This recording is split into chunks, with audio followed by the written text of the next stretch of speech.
আসসালামু আলাইকুম প্রিয় দর্শক। আজ আমরা আলোচনা করব এমন একটি সূরা নিয়ে যা মানুষের অন্তরকে নরম করে দেয়, যা পাপী আত্মাকে আল্লাহর দিকে ফিরিয়ে আনে। এটি হল সূরা আত-তাওবা অর্থাৎ অনুশোচনা। এর আরেক নাম সূরা বারাহ অর্থাৎ বিচ্ছেদ। এটি কুরআনের নবম সূরা। আয়াত সংখ্যা ১২৯। এই সূরাটি একমাত্র সূরা যা বিসমিল্লাহির রাহমানির রাহিম দিয়ে শুরু হয় না। এর কারণ, সূরার শুরুতেই কাফির ও মুশরিকদের সাথে সম্পর্ক ছিন্ন করার কঠোর ঘোষণা দেওয়া হয়। নাজিলের প্রেক্ষাপট: মদিনার মুসলিমদের সাথে মুশরিকরা একের পর এক চুক্তি ভেঙে চলছিল।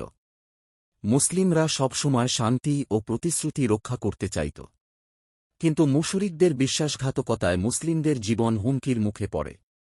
তখন এই সূরার মাধ্যমে ঘোষণা আসে, মুশরিকদের সাথে আর কোনো আপোস নয়। মূল বার্তা: চুক্তি রক্ষা ও বিচ্ছেদ। মুসলিমরা যদি কারো সাথে চুক্তি করে, তা রক্ষা করা ফরজ, কিন্তু যারা প্রতারক তাদের সাথে সম্পর্ক ছিন্ন করতে বলা হয়েছে। মুনাফিকদের মুখোশ উন্মোচন: মুনাফিকরা বাইরে থেকে মুসলিম সেজে ভেতরে ষড়যন্ত্র চালাত। তারা নামাজে ঢিলেমি করত, দানসৎকা দিতে চাইত না। তাদের বলা হয় মনের ভেতর ফাঁপা, ভয়ভীতিতে ভরা। জিহাদের আহ্বান: এখানে জিহাদ মানে শুধু তলোয়ারের যুদ্ধ নয়, বরং মনের শত্রু, পাপ, লোভ, মিথ্যা এবং অন্যায়ের বিরুদ্ধে যুদ্ধ। তওবার দরজা খোলা: এই সূরার সবচেয়ে বড় বার্তা, পাপ করেও হতাশ না হয়ে আল্লাহর দিকে ফিরে যাওয়া। তওবা করলে আল্লাহ ক্ষমা করে দেন। আমাদের জীবনের শিক্ষা: প্রতিশ্রুতি রক্ষা করা, জীবনে যাদের কথা দেই তাদের প্রতি সৎ থাকা। ভণ্ডামি ত্যাগ করা, মুখে এক মনে আরেক নয়। সত্য ও ন্যায়ের পক্ষে থাকা। পাপ থেকে ফিরে আসা, পাপের পর মন ভেঙে অনুশোচনা করা এবং আল্লাহর দিকে ফিরতে দেরি না করা। অন্যায়ের বিরুদ্ধে রুখে দাঁড়ানো, নিজের পরিবার, সমাজে সত্যের পক্ষে কথা বলা। বৈজ্ঞানিক দৃষ্টিকোণ: যখন মানুষ তওবা করে বা অনুশোচনা প্রকাশ করে, তখন মস্তিষ্কে সুখদায়ক হরমোন ডোপামিন ও সেরোটোনিনের পরিমাণ বাড়ে। এতে মানুষ মানসিকভাবে শান্তি পায়। অপরদিকে, ভণ্ডামি ও মিথ্যা চাপা রাখতে গিয়ে দুশ্চিন্তা ও অবসাদ তৈরি হয়।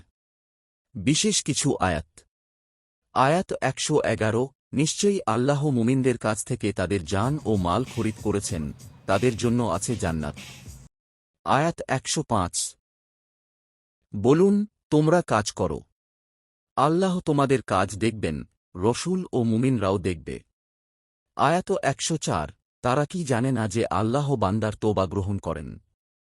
উপসংহার: প্রিয় দর্শক, সূরা আত-তাওবা আমাদের শেখায়, জীবনে প্রতিটি ভুলের পর ফিরে আসার সুযোগ আছে। তওবার দরজা কখনো বন্ধ হয় না। সৎ থাকা, প্রতিশ্রুতি রক্ষা করা এবং অন্যায়ের বিরুদ্ধে সাহসী হওয়া, এগুলোই প্রকৃত মুসলিমের পরিচয়।